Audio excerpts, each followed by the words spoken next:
Zombies have managed to infect all forms of media on an apocalyptic scale over the last decade or so. With so many infestations of the undead creeping around the entertainment landscape, it can be difficult to find something that has any semblance of originality within the genre to make playing a zombie game a worthwhile experience.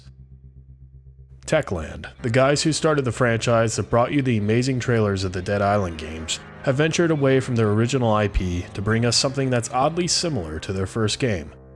Dead Island ended up being a largely mediocre game full of bugs and pacing issues, while Dying Light attempts to break away from that mediocrity with a more focused campaign and a better developed environment that can be traversed about with first-person parkour mechanics. While they're successful on some fronts, they probably didn't venture away enough from their first undead open-world effort.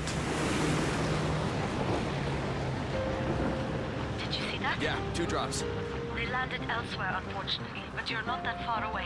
Get to those crates before anyone else does. Dying Light literally drops you into the fictional Turkish city of Haran, in what turns out to be a very poor planned operation that results in your character, Kyle Crane, being infected with an unknown virus within seconds of landing. After this unintentionally humorous introduction, you'll assist the survivors of Haran, occasionally reporting to the shadowy GRE organization that deployed you there in the first place. The central plot manages to keep things moving along and allows for a handful of impressive set pieces to occur, but fails to have any real depth or emotional weight despite its efforts, and leaves plenty about the origination of the outbreak in the dark. The environment is visually impressive, and there's plenty to do as far as side quests are concerned, that offer a better written levity than the melodrama of the main story that will extend the experience beyond the 30-hour mark. However, in completing side quests, you'll unfortunately bring out one of Dying Light's biggest problems, which is its absurdly easy difficulty. There doesn't seem to be any scaling to the enemies as you progress outside of a few slightly harder enemy types and a larger quantity of creatures on screen at once, and this can be an issue as your character becomes more and more powerful.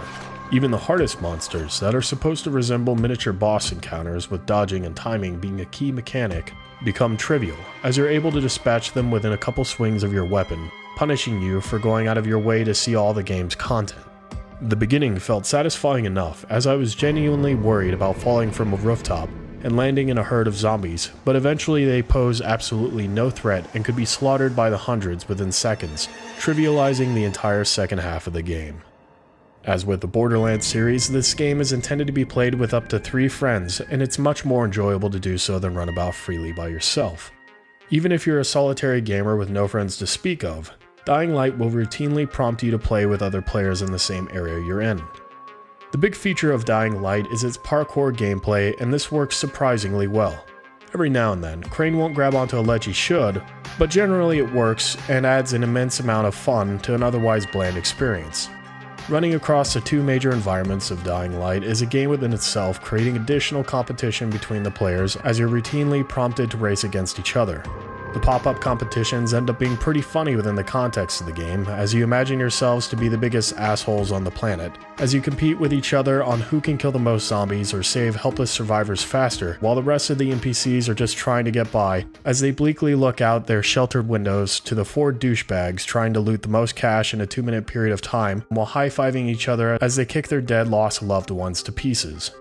The melee combat is visceral but lacks much precision.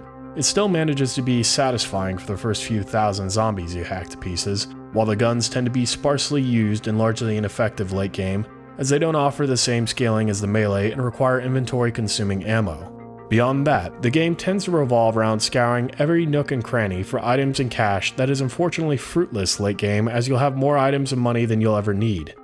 The challenges and races are highlights, being the only segments of the game that offer a rewarding endeavor throughout. Dying Light's 80s synthesized soundtrack is a nostalgic creative choice for such a title that's worth mentioning, although the general ambient noise is sometimes misleading and ineffective.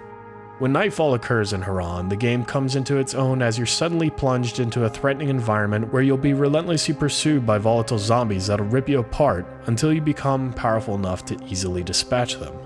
Unfortunately, the novelty of Dying Light just generally wears off, as building types become too familiar as they're repeatedly used, and the only truly entertaining and suspenseful combat occurs during the early stages of the game at night.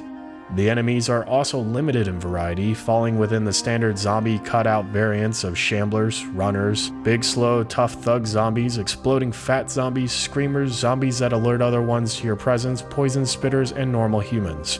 Some originality to the enemy variety would have gone a long way, and the current selection just comes off as lazy. It's still here. I can feel it.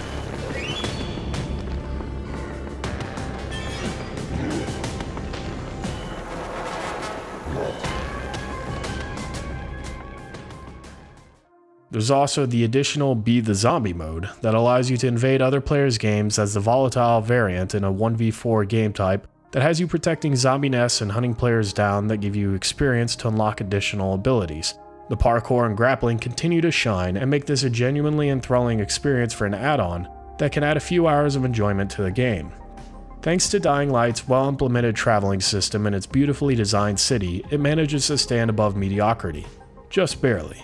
Its typical looting and over-reliance on Elder Scrolls-style lockpicking can slow down the game considerably, especially when looting becomes frivolous once the game becomes mindlessly easy.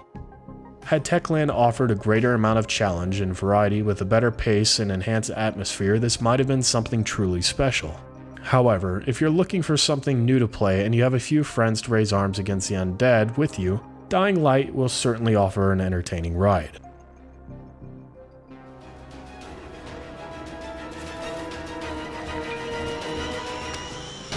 Don't let it escape!